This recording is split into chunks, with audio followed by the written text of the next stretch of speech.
পাদের বাচ্চা পাদ, চল কাঠগড়ায় চল। মহামান্য আদালত, আজ কাঠগড়ায় দাঁড়িয়ে আছে একটি পাদ। এই পাদের কারণে কাল আমার তারাবির নামাজ হয়নি। তবে সমস্যা তা না মহামান্য আদালত, এটি আসে মূলত নামাজের নিয়ত করার পর, অজু করার পর 10টা মানুষের সামনে কিংবা বন্ধুদের সাথে আড্ডা দেওয়ার সময়। কেন রে, এই সময়েই কেন আসতে হয় তোকে? আমরা কি কিছু বুঝি না? সালা তোর ক্যারেক্টারটাই এমন। সুখের সময় একজন শত্রু হিসেবে দাঁড়িয়ে থাকবি আর মানসম্মানের 12টা বাজিয়ে দিবি।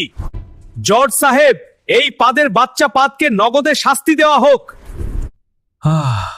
একটু চুপ থাকো উকিল সাহেব, চলো আমরা তার মুখে শুনি।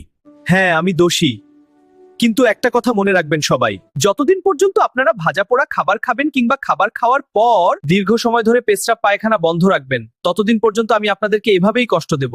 কারণ আমি জানি আপনারাই আমাকে সৃষ্টি করেন, কিন্তু আমি তো আপনাদের কথা মানি না। কতক্ষণ আটকায় রাখতে পারেন? 5 মিনিট, 10 মিনিট, তারপর কোনো দিক দিয়ে ছুটে আসি, বুঝতেই তো পারেন না। আর তাই যদি জীবন সুন্দর করতে চান তাহলে নিয়ম মেনে চলুন, সতর্ক থাকুন।